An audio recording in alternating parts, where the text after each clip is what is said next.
Oh, hello there. It's me, Grandpa. Welcome to my little greenhouse. Welcome to another episode of Growing with Grandpa. We today are going to be looking at tomato plants and how to grow the best tomato plants. So come on into the greenhouse and I'll show you how I grows my tomato plants. I've been growing them for many years.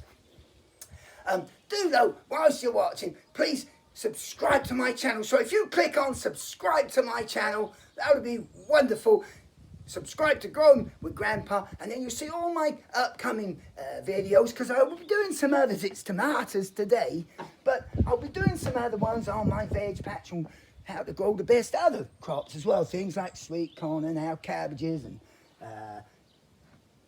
broccoli and onions, lettuce, cucumbers. I'll show you all of that, how we grows them on another video. So if you subscribe to Growing with Grandpa, you'll be able to see those in the future. Well, it's about that time of year you can be growing your tomatoes. If you want to plant them outside and the May beginning of June in this part of, certainly in this southeastern part of the United Kingdom, Essex where I is, it's a really good time. In fact, this year you'd have got away with putting them in right earlier on in the year. You could have got in the month rather, in the middle of May, because it's been so warm.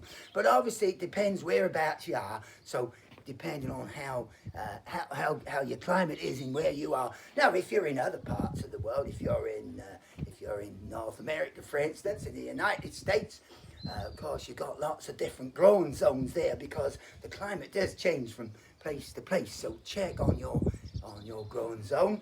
And if you're in the southern hemisphere, Australia, lots of other places, you won't be growing no tomatoes at the moment, because you're just entering your winter, aren't you? And so you'll probably be growing more in the way of leaf crops, etc. But we're going to grow tomatoes. I'm going to be showing you. I'm going to be growing them. I'm only growing them in the greenhouse this year, because usually I grows a few outside as well, in the ground or in a grow bag. But this year I'm not doing that, because I didn't grow so many tomato plants, because I usually grow lots and lots and lots of them and have lots over, and I give them to people, which is lovely to be able to do. But this year I knew we was got this lockdown coming, it seemed, so I didn't grow so many, because I'm not seeing so many people. And later on in the year, I always grow too many tomato plants. Later on in the year I'll have loads of tomatoes. I always end up giving them away to people. But that's one of the nice things about gardening. You share with your plants and share your crops with people. Well, come on in. We're going to grow tomato plants. Now, if you use a grow bag, I usually use these grow bags, but as well as pots and as well as putting some in the garden. But this year, I'm just growing them in pots. Although I've got some pots in my cold frame with the lids off, so it's sort of like being outside. But I do sometimes use, or every year I always use grow bags as well to grow some of them in, and they're very good. And if you want to use those, get a good one, and nice deep filled ones.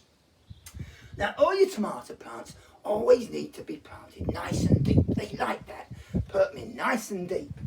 And what I use is, when I grows in grow bags, you don't have to, but I use these collars. You can buy them as they are, or you can make your own, as I have there. We did an old pot, knocked the bottom out. The reason for that is because tomato plants love to be really deep in the soil, in the compost.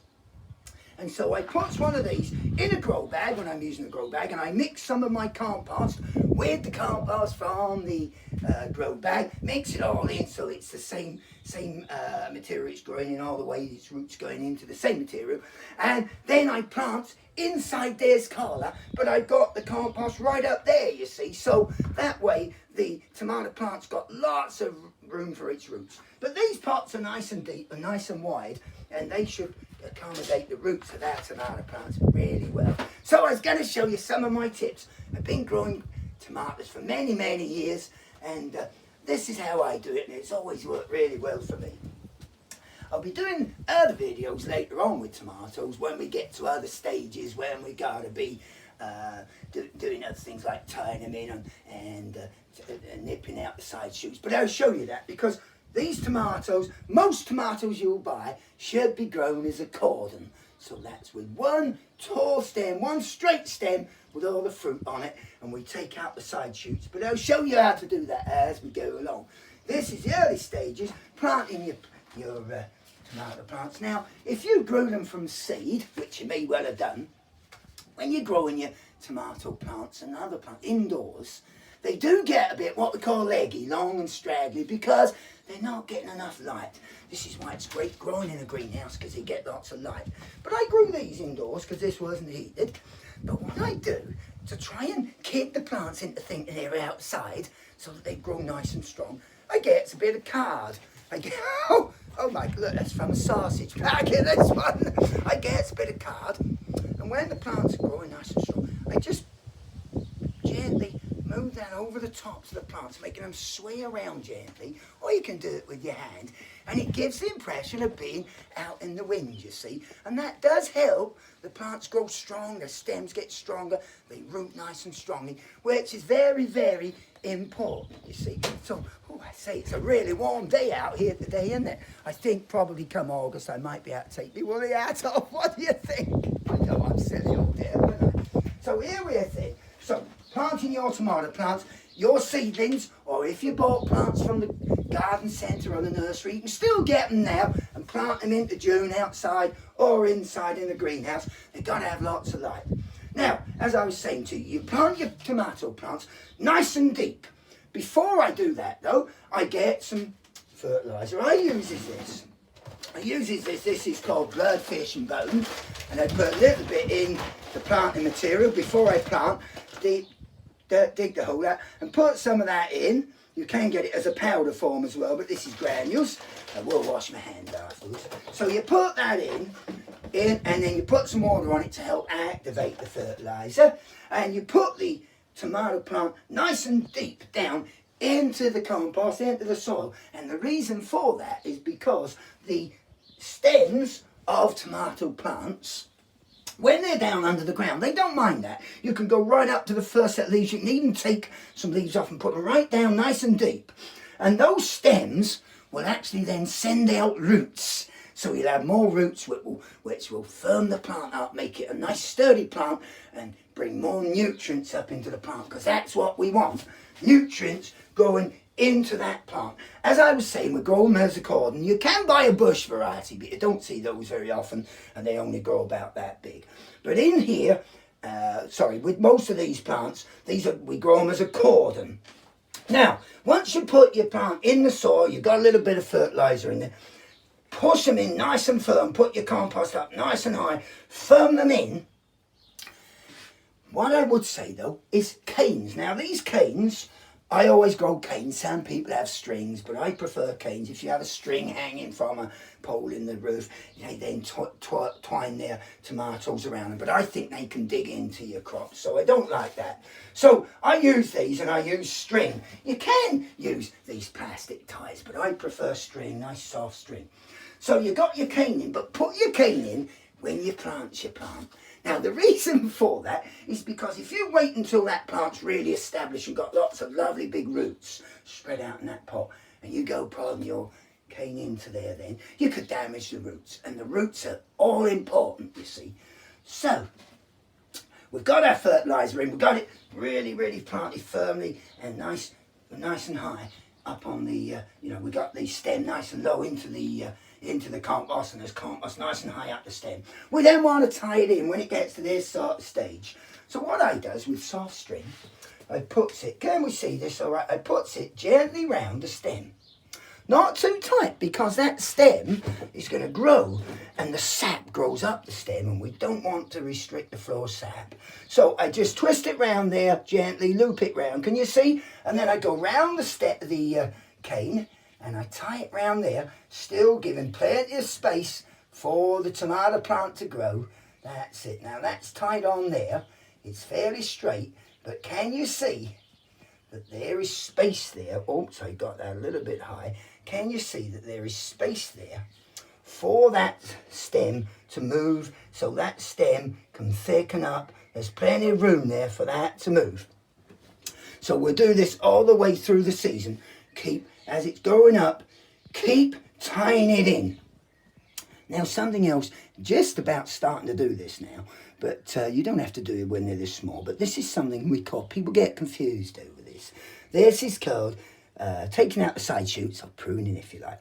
Now, to grow as a cordon, where you've got a leaf there and you've got your stem there, if there's anything growing out, that angle there, you need to nip it out. Now, don't touch right at the top. Wait till it's really established and grown well, because you could end up taking the growing tip out. So that's how we do it. And I'll show you here. Oh, look at the cucumber plants growing. They're growing nicely, aren't they? Look, we'll have some can you see there's a little mini cucumber? Sorry, I'm going off on a tangent. Can you see the little mini cucumber there? So I'll show you those in another video. So do subscribe to my channel and you'll see all these videos. So here we are, more side shoots here. This is what confuses people, but usually I'd wait till they're a bit bigger than this. But you can take them out, and that allows all the energy to go into the one stem with the flower trusses coming off. Now, when the flowers start to grow, they're not grown yet, but when the flowers start to grow, that's where your fruits will be. And what I does is I gets this spray bottle of water, and on a nice fine spray, and I sprays the flowers where the fruit will set. That helps with the pollination. It helps the fruit to set. So that's what I does. But watering. Now, you really must water your plants really, really well. They need a really good watering. And don't let them completely dry out. So give them a good dose of water. Then leave, if you got enough, it may last for a couple of days. In hot weather in a greenhouse, that's not going to happen. You need to do it more regularly. But give them lots and lots of water. Keep them, let them stay moist. Outside in the garden, where you're going to be growing them outside, I would suggest not watering them late in the evening, because if you put lots of cold water on and then the temperature drops at night, that can encourage something we call blight. Now, we don't want blight, do we? But if you're careful, you shouldn't get that, and certainly not in the greenhouse. But so water, give them a good regular water. Don't let them dry completely out.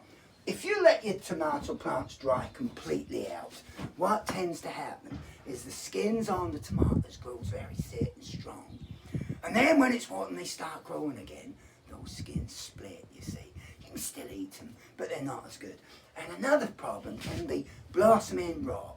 Now that's brought on, that's a very common problem. Makes the tomatoes look horrible, but you can still eat them if you cut that brown bit off.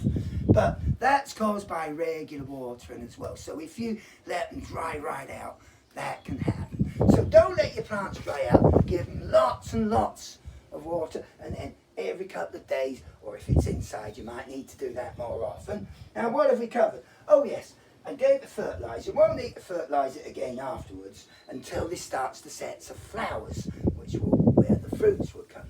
Now, I use this. This is a seaweed, liquid seaweed feed. I use that for lots of plants.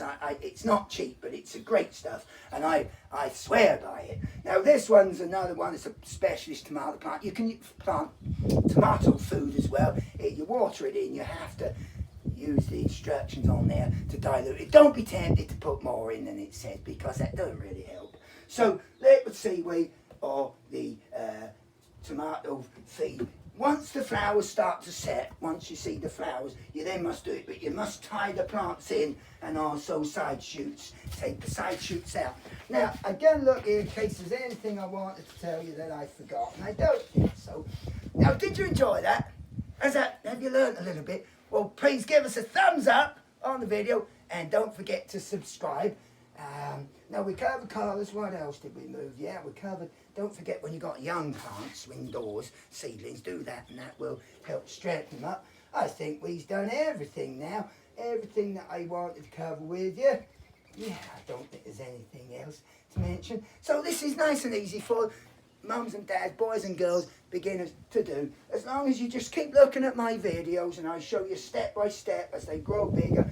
I'll show you. But we've got some great videos to come up, because there's exciting times ahead, because we're going to have lots of crops start coming now. We will be picking some crops very, very, very shortly. So do come back and watch my other videos, won't you? Thanks for coming. It's been great seeing you.